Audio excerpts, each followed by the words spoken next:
दर्पण सूत्र। दर्पण के ध्रुव से बिंब की दूरी, दर्पण के ध्रुव से प्रतिबिंब की दूरी एवं फोकस दूरी, तीनों में संबंध को दर्पण सूत्र कहते हैं। आवर्धन। प्रतिबिंब की ऊंचाई और बिंब की ऊंचाई दोनों का अनुपात आवर्धन कहलाता है।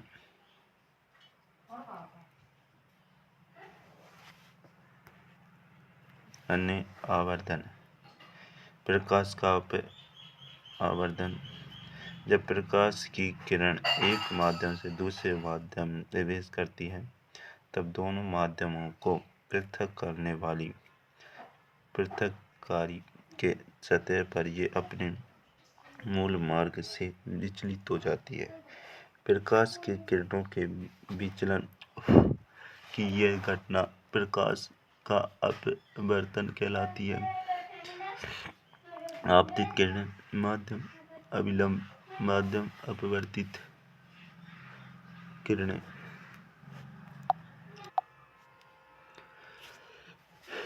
वेग में परिवर्तन होने के कारण अपवर्तन की घटना प्रदर्शित होती है। विरल माध्यम, सघन माध्यम, अपवर्तनांक रुकम, अपवर्तनांक अधिक, अभिलंब से दूर रहती है, अभिलंब से समीप आती है। यदि प्रकाश किरण विरल माध्यम से सघन माध्यम में जाती है तो प्रकाश का वेग अपेक्षाकृत कम हो जाता है। इस कारण प्रकाश किरण अभिलंब की ओर झुक जाती है। जब प्रकाश किरण सघन माध्यम से विरल माध्यम में जाती है तो वेग और प्रकाश किरण वेग अपेक्षाकृत अधिक हो जाता है और प्रकाश किरण अभिलंब से दूर और हट जाती है, अर्थात एल सघन माध्यम, विरल माध्यम। अपवर्तन के नियम। आपतित किरण, अपवर्तित किरण एवं अभिलंब तीनों एक ही बिंदु पर स्थित होते हैं। एक परिवर्तनीय प्रकाश के लिए आपतन कोण की या अपवर्तन कोण की ज्यामिति दोनों का अनुपात एक नियतांक के बराबर होता है, जिसे पहले माध्यम के सापेक्ष दूसरे माध्यम का अपवर्तनांक कहते हैं। यह स्नेल का नियम कहलाता है। अपवर्तनांक। माध्यम में प्रकाश का वेग, अपवर्तनांक माध्यम में 2 में प्रकाश का वेग 2। इसी प्रकार v2 v1। निरपेक्ष अपवर्तनांक। निरपेक्ष अपवर्तनांक प्रकाश का वेग अपॉन माध्यम में प्रकाश का वेग बटे। सबसे कम अपवर्तनांक वायु का होता है 1.003। सबसे अधिक अपवर्तनांक हीरा का होता है 2.42।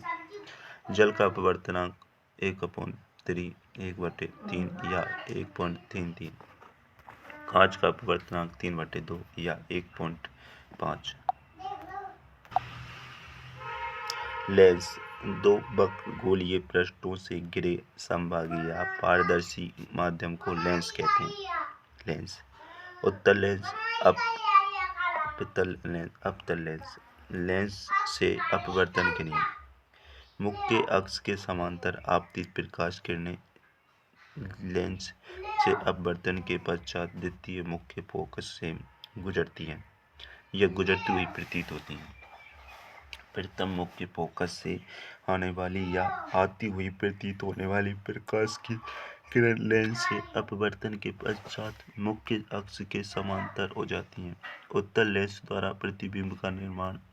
जब वस्तु अनंत पर स्थित हो, प्रतिबिंब द्वितीय मुख्य फोकस बिंदु पर बहुत सूक्ष्म या बिंदुवत, वास्तविक और उल्टा बनता है। जब वस्तु अनंत और 2f1 के मध्य स्थित हो तो प्रतिबिंब 2f2 व f2 के मध्य वस्तु से छोटा, वास्तविक और उल्टा बनेगा। जब वस्तु 2f1 पर स्थित हो तो प्रतिबिंब 2f1 पर वस्तु के बराबर, वास्तविक सतह उल्टा बनेगा। जब वस्तु 2f1 और f1 के मध्य स्थित हो, प्रतिबिंब 2f2 व अनंत के मध्य वस्तु से बड़ा वास्तविक और उल्टा बनेगा। जब वस्तु F1 पर स्थित हो, प्रतिबिंब अनंत पर वस्तु से बड़ा वास्तविक और उल्टा बनेगा। जब वस्तु फोकस बिंदु F1 पर व मध्यम बिंदु 0 के मध्य स्थित हो, बिंब की और वस्तु से बड़ा आभासी और सीधा बनेगा। अवतल लेंस द्वारा प्रतिबिंब का निर्माण। जब वस्तु अनंत पर स्थित हो, प्रतिबिंब मुख्य फोकस बिंदु पर आभासी और सीधा बनता है। जब वस्तु अनंत और मध्य बिंदु O के मध्य स्थित हो, प्रतिबिंब F1 और O के मध्य बनेगा। वस्तु में छोटा आभासी व सीधा बनेगा। चिन्ह परिपाटी लेंस के लिए। प्रकाश का केंद्र मूल बिंदु होता है। बिंब से लेंस की ओर आपतित प्रकाश दाईं ओर से आना चाहिए। आपतित प्रकाश की दिशा में दूरियों को धनात्मक एवं विपरीत दिशा में दूरियों को ऋणात्मक लेते हैं। ऊंचाई की ओर दूरी को प्लस व गहराई की ओर माइनस लेते हैं। लेंस सूत्र। लेंस के लिए प्रकाश केंद्र से बिंब की ओर दूरी, प्रतिबिंब दूरी तथा फोकस दूरी तीनों में संबंध को लेंस सूत्र कहते हैं। आवर्धन। प्रतिबिंब का आकार, बिंब का आकार। लेंस की क्षमता, लेंस शक्ति। लेंस द्वारा आपतित किरणों को अभिसारित या अपसारित करने के सामर्थ्य को लेंस की शक्ति कहते हैं। लेंस की क्षमता, लेंस शक्ति। लेंस द्वारा आपतित किरणों को अभिसारित या अपसारित करने के सामर्थ्य को लेंस की शक्ति कहते हैं। लेंस की क्षमता 1/4 फोकस दूरी होती है। लेंस की क्षमता का मात्रक डायोप्टर है। विशेष यहाँ फोकस दूरी मीटर में लेनी है। 1 मीटर फोकस दूरी वाले लेंस की शक्ति 1 डायोप्टर कहलाती है। उत्तल लेंस की क्षमता धनात्मक होती है, जबकि अवतल लेंस की क्षमता ऋणात्मक होती है।